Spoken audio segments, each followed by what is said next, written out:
10e journée du championnat, match très important dans la poule Est de la conférence américaine, opposant les Colts d'Indianapolis et les Jets de New York. Nous sommes dans le Hoosier Dome à Indianapolis pour cette rencontre très importante, car les deux équipes se battent pour une place en playoff, c'est-à-dire une place de joker. En effet, la poule Est de la conférence américaine est totalement dominée par les Bills de Buffalo. Vous le voyez, 8 victoires, une seule défaite. Mais derrière, les Jets, Miami et Indianapolis et New England sont toujours au coude à coude. Donc un match très important. En blanc, l'équipe des Jets, vous découvrez l'effectif en attaque. Le quarterback, le numéro 7, Ken O'Brien. On reconnaît aussi Freeman McNeil, Roger Vick et Al Toon, meilleur receveur dans la conférence américaine l'année dernière. La ligne offensive très jeune et c'est un peu la faiblesse de cette attaque justement. Première action maintenant pour O'Brien et les Jets. L'une des vedettes de cette escouade défensive des Colts d'Indianapolis, c'est un certain Joe Klecko. Vous le voyez, le 73, alors que la composition de l'escouade défensive s'inscrit sur votre écran. Il quitte d'ailleurs le terrain. C'est assez fréquent que les joueurs au football américain échangent, rentrent du terrain, sortent, etc. Les coachs ont le droit de changer comme ils veulent. En tout cas, Joe Klecko, l'année dernière, était un membre de l'équipe des Jets. Il a été relâché par les Jets. Il ne voulait plus de lui. Et Joe Klecko a trouvé une nouvelle maison à Indianapolis. Et le voici qui joue contre son ancienne équipe. O'Brien tente la passe. Longue. Intercepté.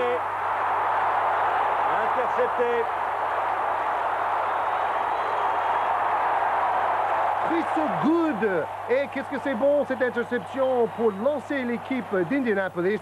Alors là, vraiment, un très grand risque pris par Joe Walton, le coach de New York, et le quarterback Ken O'Brien, car lancer la balle en l'air de cette façon, c'est un peu risqué, franchement. Absolument. Wesley Walker, le receveur prévu là, le 85, qui n'a pas très bien joué le coup. Il s'est laissé posséder par le défenseur des Colts. Et là, regardez, Chris Good remonte cette balle avec pas mal de talent pour un joueur défensif, pas habitué à courir avec la balle, jusqu'à environ le milieu du terrain, même au-delà, à l'intérieur de la moitié du terrain de New York. Je vous rappelle, nous jouons à Indianapolis et donc la foule est tout à fait acquise aux Colts. Petite passe réussie par le jeune quarterback des Colts, Chris Chandler. C'est un rookie, c'est-à-dire que c'est sa première année de professionnalisme. Le voilà, numéro 17. Alors que vous voyez aussi le numéro 29, Eric Dickerson, sans doute le meilleur coureur en activité de la NFL. Lui est venu de l'équipe des Rams de Los Angeles. Les Colts, pour ceux d'entre vous qui ne parleraient pas très bien l'anglais, ça veut dire les poulains. C'est un joli petit nom pour une équipe de football américain, sport rude s'il en est. Sans doute parce que c'est l'une des équipes les plus anciennes, Georges. Et à l'époque, on avait encore l'habitude de donner des petits noms mignons. Si c'était une équipe baptisée récemment, ça s'appellerait sans doute les Mustangs ou les Étalons ou les Chevaux de Feu. Les Colts qui jouaient auparavant dans la ville de Baltimore. Tout à fait. Et ils ont plaqué Baltimore pour venir s'installer dans la capitale des courses de voitures, Indianapolis. Capitale du basket universitaire aussi avec Bobby Knight. Tout à fait. Nous allons voir et suivre particulièrement ce face-à-face entre l'escouade offensive des Colts et la défense des Jets en blanc, là, dont vous voyez les noms s'inscrire sur votre écran, parce que on dit beaucoup que les Jets sont une attaque très puissante, très efficace, mais que c'est leur défense qui fait qu'ils perdent des matchs. Je vous rappelle que les Jets ont gagné 5 parties, en ont perdu 3 et ont fait un match nul, alors que les Colts ont perdu 5 parties et n'en ont gagné que 4. Mais les Colts ont gagné leurs 3 derniers matchs. Une course cette fois-ci pour Dickerson qui réussit quand même à gagner pas mal de yards. Eric Dickerson qui a été le meilleur coureur 3 de ses 6 saisons dans la NFL. Et vous voyez cette année encore avec plus de 1000 yards déjà et 9 touchdowns. Eric Dickerson est numéro 1. Dickerson a toujours pris le plus grand soin possible de son corps. Il est l'inventeur de toute une série de blindages, notamment au niveau de la cage thoracique, des équipements spécialement dessinés et fabriqués pour lui. parce qu'il craint une blessure qui pourrait mettre fin à sa carrière. Troisième tentative, 6 yards à parcourir pour avoir le droit de continuer en attaque pour les Colts. Petite passe réussie, belle réception. Oh. C'est pas possible pour Chris Chandler, le jeune quarterback débutant venu de Washington, car il y a 2 quarterbacks blessés, c'est-à-dire Jack Trudeau et Gary Ojerbloom, les titulaires habituels. Regardez la belle réception de Bentley. Là, la balle est un tout petit peu trop devant lui, mais ça ne lui pose pas de problème. Il réussit à bien s'en emparer et puis à bien résister à un double plaquage en sandwich de la part des défenseurs des Jets. Voici maintenant les Colts qui se font menaçants. Environ 13 yards les séparent désormais de la terre promise, de la ligne de but de New York. Chris Chandler a donné la balle à Dickerson, encore Dickerson qui n'arrivera pas à aller très très loin. Il réussit tout de même à faire progresser ce ballon jusqu'à presque la ligne des 10 yards. Vous avez vu l'un des 6 arbitres qui sont sur le terrain en permanence au football américain était sur l'action, à regarder exactement là où Dickerson a été plaqué, où sa progression a été arrêtée, et a donc mis la balle exactement à la marque de la marée haute de cette charge de Dickerson. Vous avez vu Eric Dickerson en gros plan. Lui qui a connu la pauvreté rurale de l'État de Texas, il est devenu maintenant un des joueurs les plus payés dans le football américain professionnel. Chandler va choisir la voie aérienne, me semble-t-il. Oui, passe réussie. Mais la défense des Jets a beau laisser réussir ce genre de passe, il ne laisse pas le touchdown, il ne laisse pas marquer le touchdown.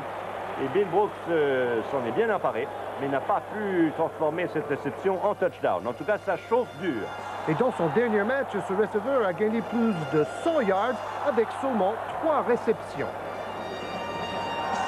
Encore les angles extraordinaires des différentes caméras utilisées par les ralentis. Ce match a été enregistré par nos amis de la télévision américaine NBC. Le quarterback Chris Chandler a déjà réussi 3 passes sur 3 pour 44 yards. Mais là, malheureusement, il manque quelques centimètres pour réussir une première tentative à nouveau. En effet, je vous rappelle le principe du football américain, c'est donc de faire progresser ce ballon jusqu'à l'intérieur de la zone d'embut des autres. La façon d'y parvenir, c'est qu'on a 4 tentatives pour faire avancer la balle de 10 mètres ou plus. Et c'est ce qu'essaient de faire les Colts. Dickerson qui a littéralement plongé, mais encore une fois, il n'a pas pu atteindre la terre promise. Là, il a gagné les quelques centimètres sur cette troisième tentative, donnant maintenant une première tentative à nouveau. C'est-à-dire, ils ont l'occasion maintenant de tenter à marquer le touchdown avec ces 4 prochaines actions. On le voit au ralenti, là, regardez Dickerson qui sait qu'il doit grignoter quelques yards. Il a choisi de s'envoler tel un oiseau et non pas un poulain. Et il a un peu payé puisque le plaquage de Benson était très appuyé. La ligne offensive de Indianapolis est très connue pour être parmi les meilleurs de la ligue. Oh là là là là là! Parce que là, les arbitres ont marqué le ballon d'une façon assez étonnante, car j'avais l'impression qu'il avait couvert le terrain, mais non. Donc, une dernière tentative, 4e tentative pour couvrir ces quelques centimètres cette fois-ci. Nous avons vu, c'est les 2 piquets qui sont séparés par une chaîne exactement longue de 10 yards et qui servent donc de mesure pour savoir si les 10 yards nécessaires ont été couverts. Apparemment, ils n'ont pas été. Il s'en faut de quelques centimètres. Est-ce que les Colts vont arriver à gagner ces quelques centimètres? Oui. Oui. Chandler qui garde le ballon et qui fonce derrière le centre. C'est le joueur qui commence chaque action. Mais bon, n'anticipons pas, il vaut mieux attendre la décision des arbitres. Absolument. Est-ce qu'ils vont se contenter de... Oui, et oui, vous avez vu le geste de l'arbitre. Il n'a pas eu besoin de faire rentrer les chaînes donc de 10 mètres sur le terrain pour mesurer exactement. Il était évident que ça, c'était suffisant. Nous voyons là l'importance du marquage du ballon. Il y a un arbitre qui se consacre à ce rôle sur chaque action. Nous avons changé de quarterback pour les Colts. C'est Gary Ogeboom, un ancien des Cowboys de Dallas, qui est entré pour remplacer Chris Chandler dans ses derniers mètres avant la ligne de but de New York. Sans doute le coach Ron Meyer, que nous voyons là, a préféré l'expérience à la fougue pour ces dernières phases si importantes. Gary Ogeboom qui revient d'une blessure assez grave à l'épaule droite. Les Jets, l'incrustation, vous le disiez en anglais, qui ont été très bons contre la course, juste là, dans cette zone tout proche de leur propre but. Ogeboom,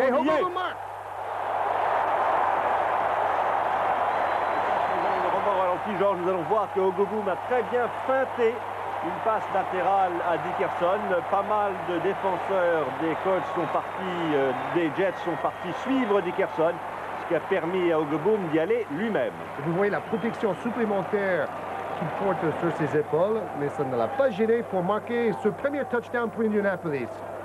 Et encore une fois, grâce à cette ligne offensive réputée pour être, avec celle de Redskins de Washington, parmi les meilleurs dans le foot professionnel. Voici maintenant le coup de pied de transformation qui pourrait apporter un 7e point. C'est fait. Un 7e point donc pour les Colts d'Indianapolis qui mènent 7-0 devant les Jets de New York. On le voit au ralenti, regardez là, tout le monde pense Dickerson. Eh bien non, ce n'est pas Dickerson, c'est Ogeboom lui-même qui garde le ballon et qui s'écroule à l'intérieur de la zone de but. C'est pas Carl Lewis quand même, mais il a trouvé la brèche au moment nécessaire. On retrouve maintenant l'équipe de New York en blanc à gauche de l'écran. On attaque sur le propre ligne des 32 yards. Grâce au montage, nous sommes maintenant en deuxième quart-temps. C'est ce qui explique que les deux équipes aient changé de côté. 3 yards gagnés sur cette course.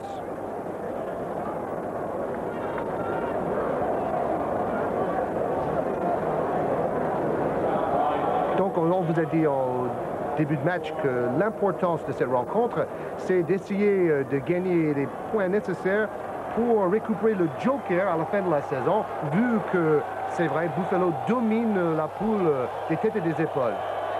Tout à fait, là, Joe Klecko, que nous avions vu en gros plan contre ses anciens équipiers. Klecko qui essaye de... Ah, bonne réception, là. Altoon, un excellent vétéran de cette équipe de New York. Il mesure 1m92 pour 90 kg. Vous voyez, c'est du costaud, Altoon. C'est le meilleur receveur de la conférence américaine la saison passée, avec 68 réceptions à son compte personnel. Il a participé au Pro Bowl. Avec cette passe, les Jets ont gagné les 10 yards qu'il leur fallait. Donc on a replacé les piquets orange que vous voyez là-bas le long de la touche opposée. Et c'est une première tentative donc et 10 yards à parcourir pour les Jets. Passe en arrière. Oh là! Johnny Hector qui n'a pas gagné beaucoup de yards sur cette action. Thompson, le 99, était là pour dresser une muraille de kilos sur le chemin de Johnny Hector. Johnny Hector qui a marqué 11 touchdowns la saison passée à la tête de la Ligue. Alors là, on voit un costaud qui est pourtant assez mobile.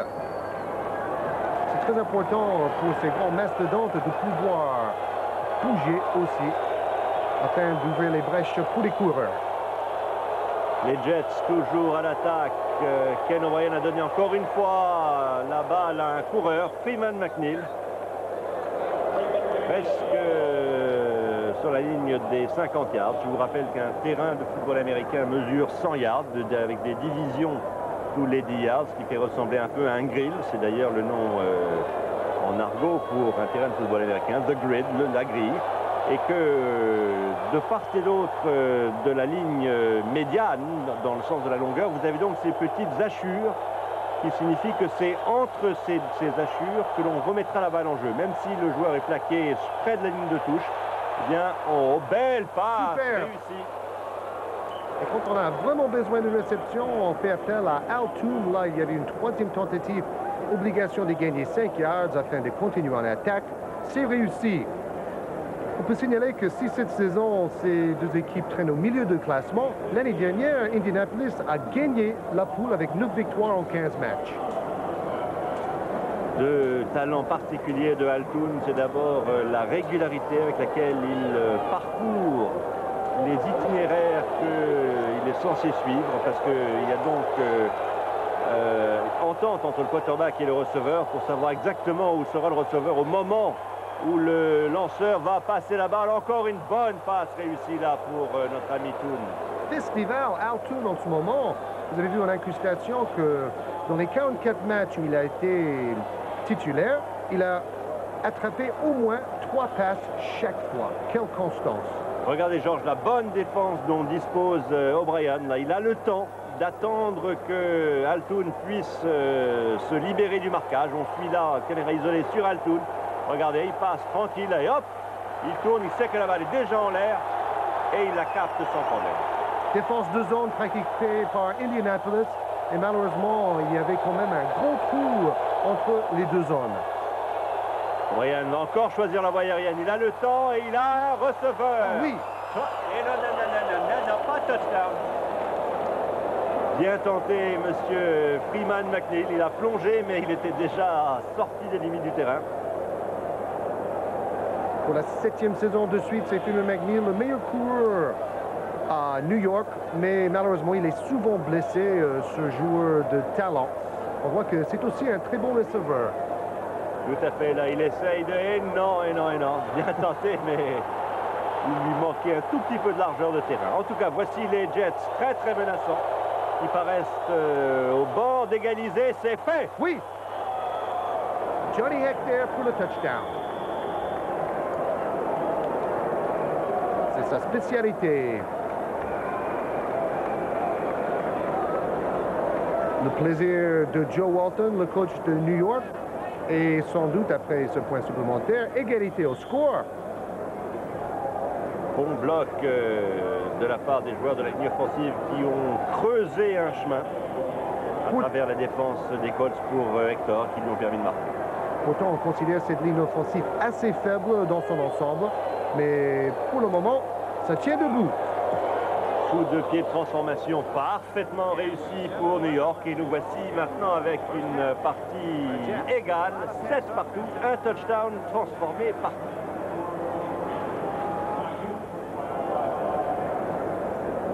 Il reste 1 minute et 27 secondes et après une balle perdue par la star Eric Dickerson, c'est New York qui récupère la possession du ballon pour passer en attaque. Vous voyez les temps morts qui restent pour chaque équipe.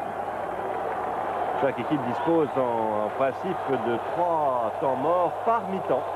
Également, il y a un temps mort appelé par les arbitres lorsqu'il reste 2 minutes de jeu effectif avant la fin de chaque mi-temps. O'Brien réussit encore une fois à trouver un receveur. O'Brien qui est en train de disséquer, mon cher Georges, la défense des Colts, là. Une défense, les arrières défensifs semblent complètement dépassés. Quel pourcentage de réussite! Il vient de faire 9 passes d'affilée en deuxième quart-temps, 100% de réussite pendant ce deuxième quart-temps et 11 sur 15 pour le match. Donc, c'est quand même assez rare. Monsieur l'arbitre a vu une phase de jeu qui ne lui a pas du tout plu. Il y a eu un contact pas très gentil. Là, vous voyez, là, ils n'avaient pas le droit de faire ça. Ça n'a pas empêché Schuller, Mickey Schuller, de garder le contrôle de la balle. Mais il y avait faute contre lui. O'Brien, encore une fois, Toon qui est poursuivi, qui n'arrivera pas à trouver le chemin de la ligne de but. Mais encore une passe réussie. 10 passes réussies sur 10 et 4 balles pour Altoun, ce joueur impressionnant, ce receveur de grande classe. Voilà le parcours suivi par les différents receveurs des Jets, là, histoire d'écarter la défense reculée des Colts. Pourtant, il y avait 2 défenseurs dans cette zone, mais un tout petit peu en retard. Moins de 10 yards maintenant pour les Jets avant de marquer, qui sait, un touchdown qui leur permettrait de prendre la tête. Belle réception, beau plaquage, ça c'est vraiment chapeau aux 2 joueurs. Et je suis impressionné par la protection donnée à Ken O'Brien. Il a le temps pour réussir ses 11 passes sur 11 tentées grâce à cette ligne offensive. Pourtant, l'année dernière, sachez qu'il a été saqué 50 fois et que souvent cette ligne offensive assez jeune a été décriée dans les journaux spécialisés. Troisième tentative maintenant et 3 yards pour marquer. On va encore choisir la voie aérienne et oh là, cette fois-ci ça ne marche pas. Les Jets, on a poussé notre receveur là d'une manière tout à fait illégale. Les deux arbitres se parlent. Vous pouvez reconnaître le chef arbitre, le referee, R sur sa chemise et la casquette blanche. Ah là là là là, interférence avec le receveur dans la ligne de but, c'est-à-dire qu'au lieu de 15 yards de pénalité, puisque le ballon n'est pas à 15 yards de la ligne de but, eh bien, les Colts seront pénalisés de la moitié de la distance qui sépare l'endroit où était la balle au départ de l'action et la ligne de but. Et ça donne une première tentative à nouveau. Ça coûte et cher, touchdown. De toute façon, New York n'avait besoin que d'une tentative. Très important là du point de vue psychologique pour l'ascendant sur les Colts, là, des Jets qui marquent leur deuxième touchdown de cette partie et qui prennent la tête juste avant la mi-temps devant les Colts, chez les Colts, 14-17, si le coup de pied de transformation est réussi. Problème pour la défense, car là, vraiment, il n'y a pas suffisamment de pression défensive sur le quarterback. C'est pour cela qu'il a réussi 11 passes d'affilée. Le coup de pied de transformation est excellent. Et nous voilà avec les Jets qui ont pris la tête 14-7 dans cette partie ô combien importante de la poule Est. On retrouve maintenant sur une quatrième tentative très importante l'attaque de Indianapolis. Dernière action de la mi-temps. On a trouvé en fin de mi-temps et donc les joueurs sont prêts à tenter des choses plus olé olé que d'habitude. Là, ils ont essayé carrément de jouer un peu au rugby, Georges, n'est-ce pas? C'est ça. Et puisque Dickerson a quitté les limites du terrain, il reste 3 secondes. On arrête le chronomètre dans ces cas-là. Et il y aura une action supplémentaire pour l'attaque d'Indianapolis. Voilà, s'il avait été plaqué là, l'horloge aurait continué à tourner. Il préfère donner à Dickerson. Dickerson sort en touche, ce qui arrête automatiquement l'horloge. Je vous rappelle qu'au football américain, c'est le temps effectif qui compte. Et avec leurs dernières secondes, les Colts vont tenter un coup de pied à 3 points. Autant... c'est finement joué, Philippe. Ah, c'est pas mal joué du tout. Pas mal joué du tout. La balle se lève, droite, longue, belle, et elle passe. Super. Très bien joué. C'est cette petite passe en arrière à la rugby qui a offert finalement ces 3 points à Indianapolis. 51 yards de distance, c'est une des plus longues que nous avons vues à Canal+ cette saison. Et le score à la mi-temps. Voici quelques statistiques sur la première mi-temps. Vous voyez le nombre de premiers downs, le nombre de yards gagnés en courant, en passant, le total des yards, etc. Deuxième mi-temps, donc, les Jets toujours en tête, 14-10 devant les Colts. Les Colts qui sont à l'attaque, en bleu à droite de votre écran. Une belle passe réussie. Oh là, il a lâché la balle, fumble. Qui va la récupérer? Qui va la récupérer? Il semble bien que ce soit les Colts. C'est un morceau de chance immense pour eux. Oh! Parce que lorsque le receveur a lâché cette balle, elle était littéralement à prendre. Si les Jets avaient réussi à se coucher dessus les premiers, eh bien, ils auraient récupéré la balle. Et là, comble de malchance pour eux, c'est un autre joueur des Colts qui a réussi à s'en emparer. Là, il lâche la balle. Elle est surprise, vite, paf, il se couche dessus. Monsieur Beach, qui n'est pas un garçon de plage, mais un receveur serré dans le football américain. Première tentative. Par contre, c'est un fils de Beach. Son père s'appelait Beach. Chandler, on voit bien les jeunes quarterbacks qui n'hésitent pas à payer de leur personne. Ce n'est pas un vétéran qui ferait ça, qui irait courir avec la balle alors qu'il a des mastodontes qui rêvent de l'écrabouiller. Ah, jeunesse. L'équipe de New York, l'année dernière, n'a pas réussi une très bonne saison. Ils ont été classés à la dernière position de la poule Est de la conférence américaine avec seulement 6 victoires et 9 défaites. Tout à fait. Et les fans de New York ont eu beaucoup de mal à leur pardonner leur mauvaise saison l'année dernière. Cette fois-ci, c'est un peu mieux parti tout de même. Et du côté de Broadway, on se prend à espérer. Chandler, il a le temps et il largue la bombe. Oh oui, c'est formidable! Jeune Chandler et la petite danse derrière. Ouais, tac, attaque, attaque. Oh, c'est le moonwalk de Michael Jackson, si je ne me trompe pas. Il a décroché la lune sur cette belle réception. Oh là là, ce jeune quarterback nous impressionne avec son sang-froid et sa lucidité.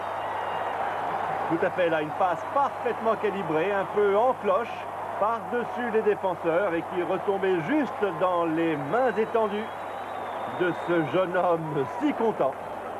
Clarence Verdun, 44 yards pour marquer le touchdown, le troisième plus long de la journée. Voici donc les Colts qui ont repris l'avantage, qui vont essayer de grignoter encore un point sur ce coup de pied de transformation. C'est parfaitement réussi. Et donc voilà les Colts 17, Jets 14. Cette partie devient passionnante. Mais il faut de la chance aussi, Philippe, car ils ont récupéré une balle perdue au milieu de terrain. Et c'est cela qui a permis à Indianapolis de marquer finalement. Tout à fait. Les Jets n'ont pas réussi grand-chose de bon lorsqu'ils ont récupéré la balle sur le coup de pied de réengagement. Et donc nous reprenons l'action avec encore les Colts à l'attaque. Nous allons voir si leur série de succès continue. De toute façon, ils ont réussi à passer devant au score.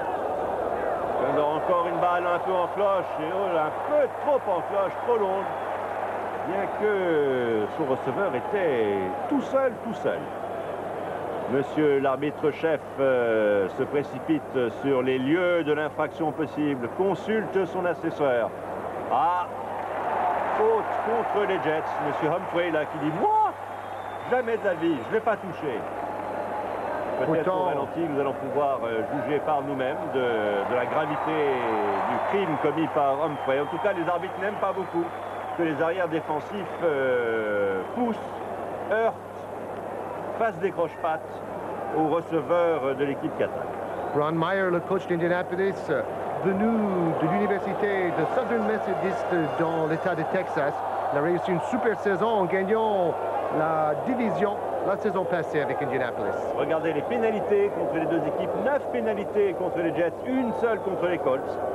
Ça, c'est un signe d'une équipe pas très bien disciplinée. Ah, j'ai vu voler un mouchoir jaune de pénalité. Vous le voyez juste dans le coin de l'écran. Ça veut dire qu'un arbitre a vu une faute et qu'il jette le mouchoir qu'il porte dans sa poche arrière à l'endroit où s'est passée la faute.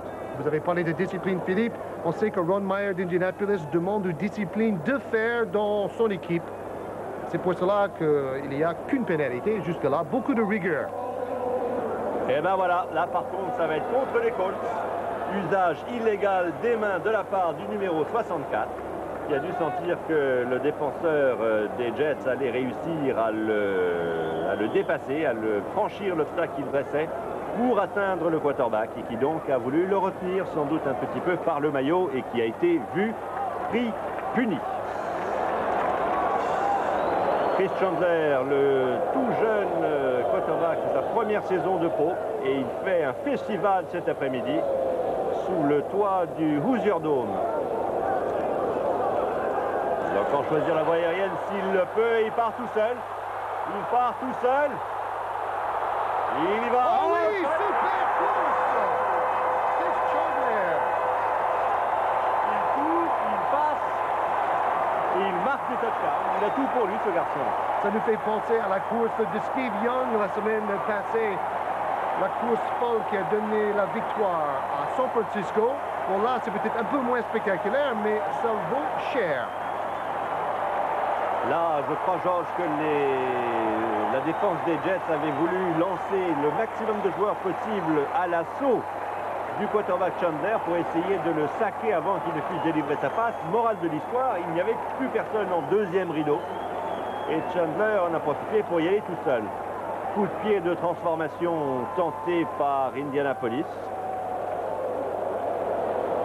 Piasucci, meilleur buteur l'année dernière. Et ben voilà, c'est encore bon. 24-14 pour les Colts. Ça va pas fort pour New York. Mais maintenant, l'attaque de New York récupère la possession du ballon sur la ligne des 19 yards. Roger est parti sur la ligne des 28 yards de New York. Il faut absolument que cette attaque au sol de New York puisse démarrer un petit peu. Là, vous voyez un bloqueur qui réussit à vraiment éviter un plaquage prématuré pour Roger Vick. Roger Vick qui en profite par la suite pour gagner des yards importants. Deuxième tentative, 1 yard à parcourir puisque Vick en avait gagné 9. Il y avait du monde. Pas loin, pas loin, pas loin. Roger Vick a été choisi au premier tour de la draft l'année dernière par les Jets de New York. Pourtant, il n'a pas vraiment réussi une très grande saison, mais souvent, il faut 1 ou 2 saisons pour qu'un coureur trouve sa maturité dans le foot professionnel. Absolument, c'est assez difficile pour ces joueurs qui sortent de l'université pour s'adapter au niveau professionnel. C'est un sport très différent des styles. On joue beaucoup plus dur. On ne peut se permettre aucune fantaisie. Tous les adversaires sont de très très haut niveau. Oh, il a voulu voler un peu, mais il est tombé sur un os. Oh.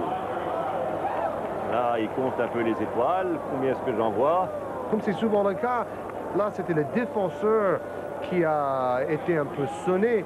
On pourrait croire que c'est le coureur qui a le plus souvent l'occasion de prendre de plein fouet ses chocs, mais c'est étonnant de savoir que c'est souvent le défenseur qui est le plus touché. Alors là, il se fait... Ouh là là là là! Oui. Écraser oui. la nuque. Ça ressemble à un cormolage de poids lourd sur l'autoroute partant de brouillard. Une passe réussie. Wow.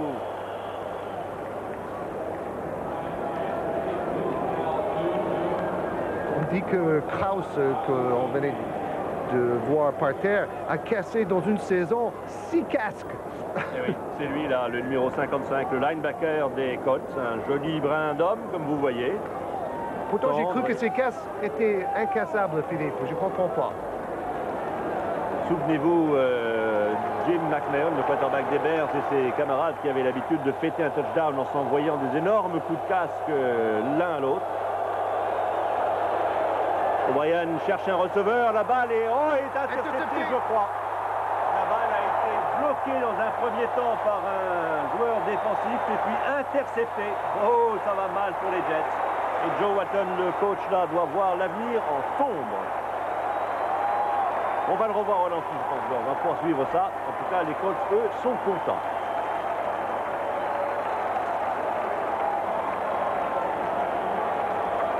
Regardez Ken O'Brien qui s'agroupit un tout petit peu quand il passe la balle. Là, la balle est détournée par un... Eh oui, interceptée. Absolument rien à dire. Rien à dire, rien à dire. C'est ce qu'on reproche un peu à O'Brien. On aimerait qu'il reste plus haut, qu'il se tienne plus debout pour faire ses passes.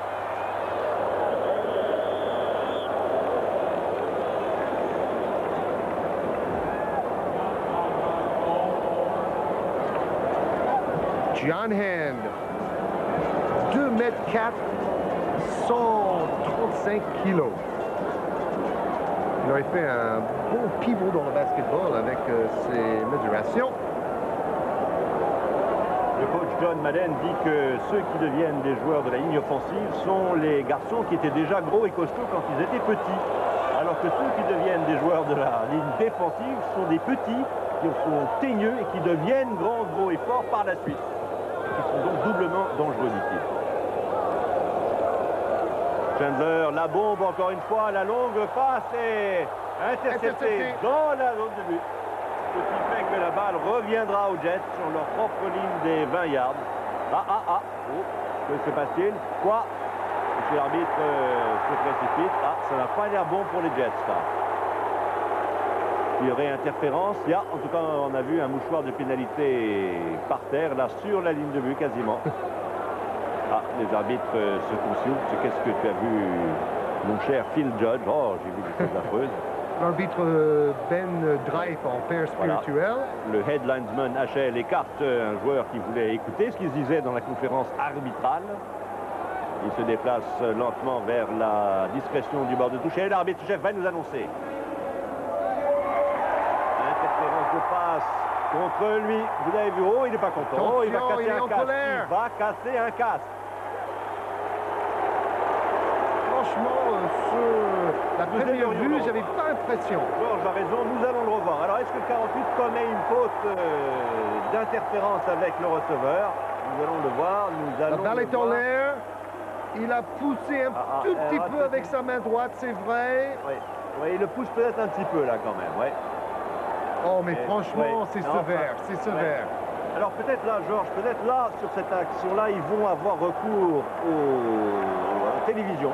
Ah non, finalement, ils ont décidé que même pas. Là, aucun doute pour les arbitres. Je vous rappelle qu'au football américain, les arbitres peuvent demander à revoir les ralentis sur un écran de télévision placé sur le bord de touche pour confirmer ou infirmer leur première décision. Dickerson, il y est. Touchdown! Eric Dickerson qui ne gagne pas beaucoup de terrain aujourd'hui, mais par contre, il marque des points. Et oui, les carottes new-yorkaises apparaissent cuites à point. Un retard de sans doute 17 points, si le coup de pied de transformation est bon, à remonter pour les Jets chez les Colts. Ça va être dur, mais au football américain, il faut jurer de rien. Les téléspectateurs de Canal qui suivent le football américain le savent bien. Combien de parties avons-nous vu, Georges, qui se sont dénouées dans les dernières secondes? Coup de pied de transformation droit, excellent. Et voilà, 31 pour les Colts, 14 pour les Jets. Un match étonnant, Philippe, car on a vu plusieurs interceptions, on a vu beaucoup de pénalités.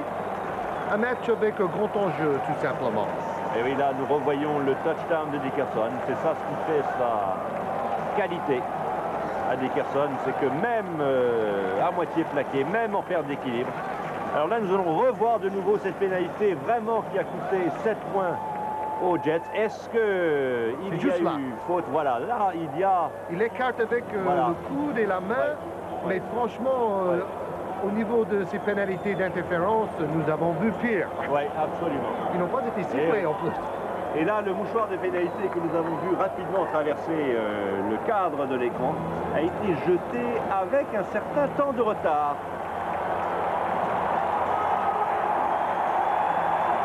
Dur pour New York. C'est un peu à l'image du match jusque-là.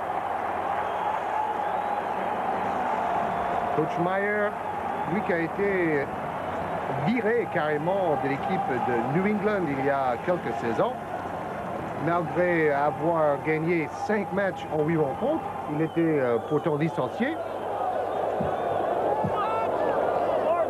Maintenant, en quatrième carton, le score toujours 31-14. Les Jets sont donc la balle, mais loin à l'intérieur de leur... les Colts, pardon, ont la balle loin à l'intérieur de leur propre camp. Cette passe est parfaitement dosée par Chandler. En pleine confiance maintenant. Souvent le cas pour un jeune rookie, un débutant. Et oui, il a tout souri à ce jeune Chris Chandler. Ça, c'est un vrai conte de fées pour lui. Le titulaire est blessé, le remplaçant du titulaire est blessé aussi. On fait appel à lui et paf! Contre les Jets, il fait une partie de feu de Dieu. Vous savez que cette année, Philippe, beaucoup de quarterbacks ont été blessés. C'est un véritable fléau dans le football américain. Déjà, 19 quarterbacks professionnels ont dû manquer au moins un match. C'est souvent à cause des chocs qui arrivent juste après une action de passe. Tout à fait. Ou dans le cas du quarterback Doug Williams Terrence Hill, à cause d'une appendicite. Mais oui. On peut être un athlète de très haut niveau et avoir plus de 25 ans et quand même, tout d'un coup, sentir bobo à l'estomac et paf, être opéré de l'appendice. Il y a plusieurs entraîneurs aussi qui ont suggéré que ces équipes avec des quarterbacks un peu en danger devraient laisser plus souvent un joueur de plus derrière pour protéger, pour bloquer les défenseurs qui arrivent à toute vitesse. Ces défenseurs qui pèsent, rappelons-le, souvent 30 ou 40 kilos de plus que le quarterback qui vont aller plaquer. Eh oui. C'est l'équivalent au rugby du compromis de mêlée plaqué par le deuxième ligne. Et belle course encore là. Oh! Alors là, j'aimerais bien savoir comment on a creusé la brèche par laquelle est passé le coureur. Là, il est rentré dans le dispositif défensif des Jets comme un couteau dans du beurre. Regardez-le, hop là, un trou immense, une brèche comme celle de Roland. Et ensuite, il ne s'agit plus que de slalomer un peu et de résister au plaquage sans perdre la balle. Et pour ce jeune rookie, c'est la première fois de sa carrière qu'il a réussi à gagner quelques yards. Monsieur Turner, 15 yards.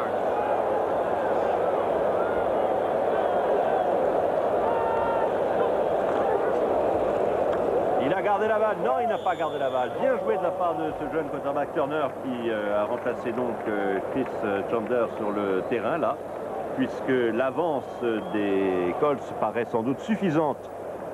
Regardez tous les quarterbacks qu'on a signés à l'équipe d'Indianapolis cette année. C'est presque drôle. Oui, j'aime beaucoup l'avant-dernier, là, Joe Pizzo. Ricky Turner, qu'on voit sur le terrain, mais franchement, on voit que c'est quand même un problème. Protégeons un tout petit peu ces meneurs de jeu, messieurs, car franchement, ça fait beaucoup d'hommes un peu passés à la moulinette. Tout à fait, tout à fait. Turner, un autre noir d'ailleurs, c'est vraiment une barrière qui a été, un tabou qui a été brisé au football américain. Il n'y avait quasiment aucun quarterback noir il y a encore quelques saisons. Et puis Doug Williams à Washington, Warren Moon à Houston ont ouvert la voie. Et il y a, on compte aujourd'hui non seulement des jeunes talentueux comme Turner, mais également un joueur comme Randall Cunningham à Philadelphie, qui est sans doute un des tout meilleurs quarterbacks de sa génération. Beau plaquage là. Bingo. Ricky Turner vient de signer un contrat avec Indianapolis et lui, c'est tout à fait dans le style des quarterbacks universitaires. On appelle ces hommes-là les quarterbacks de l'option. C'est-à-dire que chez les universitaires, ils ont l'occasion de courir aussi souvent avec le ballon qu'ils vont passer le ballon. Et bien sûr, chez les pros, c'est pas du tout le cas. Mais je vous garantis, Georges, que si la partie était plus serrée, Turner ne serait pas là. Il peut passer aussi. Des routes pour les pauvres Jets là, qui sont décidément à court de kérosène et d'idées. Et surtout leur défense est carrément balayée. Il a cassé sa protection des épaules. Absolument, le lacet qui ferme son protège-épaule s'est cassé. Ah, superbe passe là, et presque touchdown. C'est une véritable histoire de Cendrillon que nous voyons à la fin du match. Oui, ou Ricky Turner. Pas pour les pauvres Jets, mon cher Georges. Pour eux, oui. C'est pas une histoire de Cendrillon du tout. C'est plutôt une histoire de Bérésina, de Waterloo et de Trafalgar. Pourtant, pour les bookmakers à Las Vegas, Indianapolis n'avait que 4 points d'avance au niveau des pronostics. Dickerson, la vedette, est toujours dans l'équipe présente sur le terrain. C'est la preuve que tout de même à Indianapolis, on veut soigner le goal average, comme diraient nos amis du football français, européen.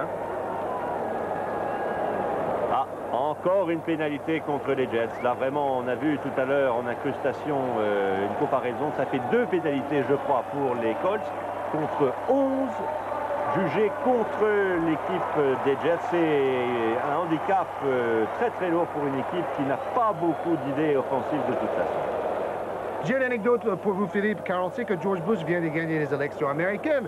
Parlons d'un autre homme du Congrès américain qui s'appelle Jack Kemp, qui était un quarterback à Buffalo. Il a dit que le foot américain est une préparation formidable pour la politique, car j'ai été applaudi, hué, sifflé, viré, transféré et pendu en effigie. C'est une bonne préparation pour ma vie politique ensuite. Absolument. Et sans doute, ces jeunes quarterbacks des Colts d'Indianapolis se sentent aussi euphoriques que George Bush lui-même. Tout marche pour eux. Ils sont en train d'infliger à New York une défaite semblable à celle que Bush a infligée à Michael Dukakis. Précisons quand même que Jack Kemp, qui était quarterback à Buffalo, a joué dans les années 70, à l'époque où Buffalo était bien moins forte que cette année. On l'a vu, Buffalo n'a perdu qu'une fois cette saison. Véritable surprise dans le football américain professionnel. Il y a une voie sportive vers la gloire politique, puisque Bradley, Le sénateur du New Jersey est une ancienne superstar du basket. Est-ce qu'ils vont marquer encore un touchdown là? Ouais. Boumba, boumba, boumba. On est content. Ouais. Bonjour l'enthousiasme.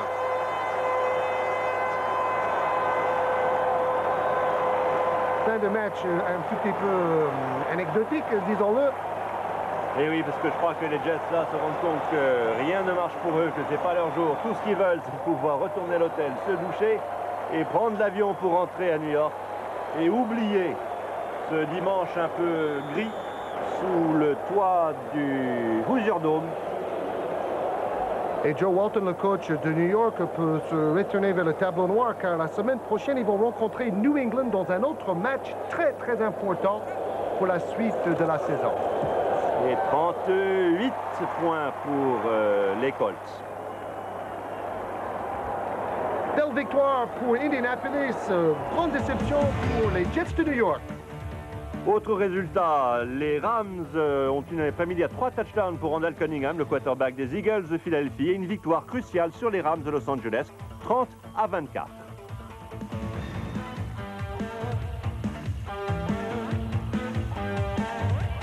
La saison des Cowboys de Dallas prend des allures de mauvais western. Phil Simms, le quarterback des Giants de New York, ainsi que la défense, emmenée par Lawrence Taylor et Harry Carson, inflige une sévère défaite, la 8e à Dallas.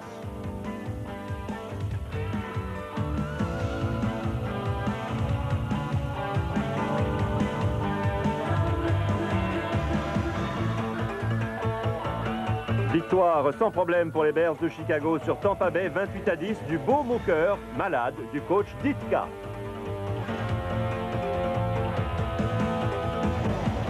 Festival Anthony Carter, le receveur vedette des Vikings de Minnesota, 41 yards gagnés sur cette passe à la grande joie des spectateurs du Minnesota.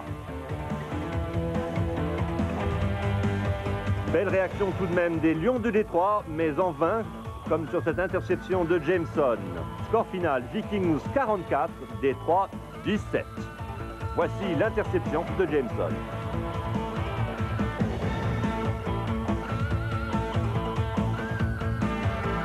Voici le touchdown de la victoire pour les Vikings. Les Bengals de Cincinnati continuent à dominer avec parfois un bloc écran d'un arbitre comme ici. Ils ont donc écrasé Pittsburgh. Boomer Esiason a scié les Steelers avec ses passes. Bengals 42, Pittsburgh 7.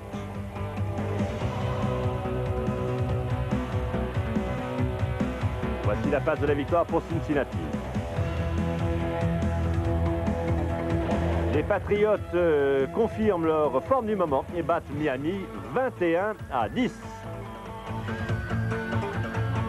Les Redskins et les Saints ont échangé touchdown après touchdown et il a fallu ce coup de pied à 3 points réussi par Washington. Puis, nous allons le voir bientôt, voilà le touchdown marqué par Doug Williams tout seul. Vous remarquez sa joie. Il a fallu un coup de pied à 3 points réussi ici par Washington pour l'emporter. Et puis, il a fallu que dans les dernières secondes de la partie, il a fallu que la Nouvelle-Orléans rate ce coup de pied à 3 points pour que Washington l'emporte 27-24. Grand retour de John Elway dans l'équipe de Denver. Victoire à la clé. 17 Denver, 11 points pour Kansas City. Touchdown de Vance Johnson.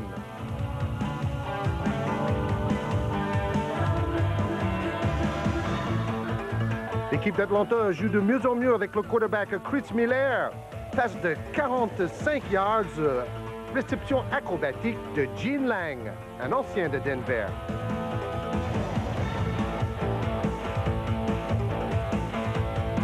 Joe Montana est resté sur la touche, écarté par le coach Bill Walsh. Les deux meilleures attaques dans la NFL face à face, le gaucher Steve Young trouve Brent Jones pour le touchdown. San Francisco menait 23-0, mais c'est Neil Lomax qui a aidé son équipe à revenir avec d'abord ce touchdown pour Green. Et ensuite, avec 6 secondes qui restent dans le match, le touchdown de la victoire Phoenix in extremis. On a parlé beaucoup de Buffalo, meilleure équipe dans la NFL cette saison. Ils ont battu l'équipe de Seattle à Seattle. grâce à une défense de fer, seulement 3 petits points marqués par les Seahawks.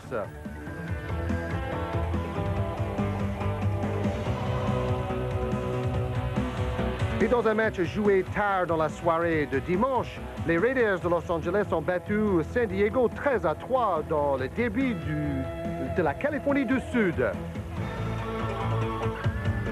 Et maintenant, dans la conférence américaine, incroyable, c'est Bills de Buffalo. Cette semaine, New York rencontre New England. Dans la poule centrale, le match de lundi soir, Houston a gagné 24-17 face à Cleveland. Première victoire en 8 rencontres pour Warren Moon et les Oilers. Dans l'Ouest, 3 équipes à égalité, 2 rencontres à venir décisives opposant Los Angeles à Seattle.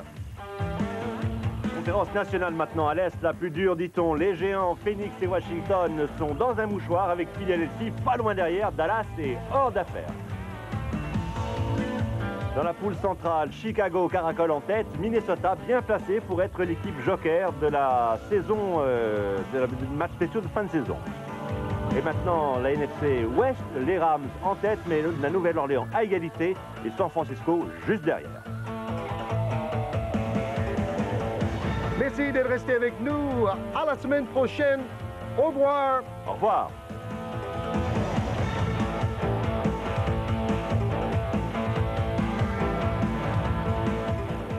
Bonjour, Alain